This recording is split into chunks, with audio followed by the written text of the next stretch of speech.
नमस्कार मित्रांनो, जे काही डॉक्टर पंजाबराव देशमुख स्कॉलरशिप आहे त्या स्कॉलरशिप मध्ये बऱ्याचशा विद्यार्थ्यांचे जे काही फॉर्म आहेत ते अप्रूव्हल सुद्धा झालेले आहेत व आता राहिलेले त्यांचे इन्स्टॉलमेंट सुद्धा पडलेले आहेत, जमा झालेले आहेत व आता जे काही राहिलेले विद्यार्थी आहेत त्यांचे जे काही स्कॉलरशिप आहे ते अजूनही अंडर रिड्यू दाखवत आहे किंवा अंडर रिड्यू मधून सुद्धा ॲज पर डिपार्टमेंट रिव्हर्ट अशा प्रकारचे जे काही ऑप्शन्स आलेले आहेत, जो काही फॉर्म मध्ये स्टेटस जे दाखवलेला आहे, तर अशा बऱ्याचशा विद्यार्थ्यांचे जे काही प्रॉब्लेम आहेत, अशा कमेंट आलेल्या आहेत, त्या कमेंटच्या उद्देशातून हा व्हिडिओ आजचा आहे। तर व्हिडिओ शेवटपर्यंत पहा व तुम्ही जर आपल्या श्रीकांत चॅनलवरती नवीन आला असाल तर चॅनलला सबस्क्राईब करून बेल आयकॉनला ऑल करा। तर मित्रांनो, तुम्ही पाहू शकता की स्क्रीनवरती ज्या काही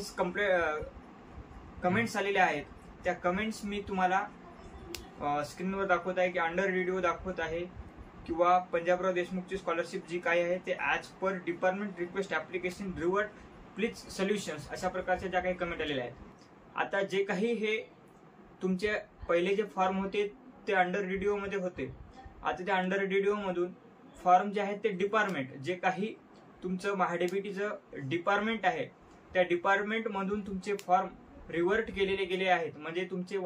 अर्ज जे आहेत ते वापस आलेले आहेत। यासाठी तुम्हाला याचं जे काही सोल्युशन आहे हे फर्स्ट टाइम झाल्यामुळे याचं सोल्युशन तुम्हाला तुमच्या कॉलेजमध्ये कॉलेज क्लर्क यांच्याकडून तुम्हाला याचं सोल्युशन मिळेल।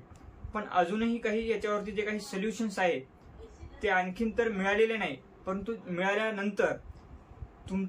याच्यावरती सुद्धा व्हिडिओ जे आहे ते आपल्या चॅनलवरती अपलोड केला जाईल व याच्या संदर्भात ज्या काही डिपार्टमेंटल प्रोसेस आहेत, जसे की तुमचा हा फॉर्म रिव्हर्ट आलेला आहे, तर सर्वात अगोदर तुम्ही तुमच्या कॉलेज क्लर्कला जाऊन भेटून जी काही क्वेरी असेल ती क्वेरी दूर करून घ्या। त्यानंतर तुमचा फॉर्म जो आहे तो पुन्हा एकदा अंडर रिड्यू स्टेजमध्ये जाईल अशी एक शक्यता असू शकते व यावरती जे काही अपडेट येईल त्या अपडेट पाहण्यासाठी आपल्या चॅनलला सबस्क्राईब करा, व्हिडिओला लाईक करा, शेअर करा व अशाच माहितीसाठी आपल्या श्रीकांत चॅनलला सबस्क्राईब करून बेल आयकॉनला ऑल करा। धन्यवाद।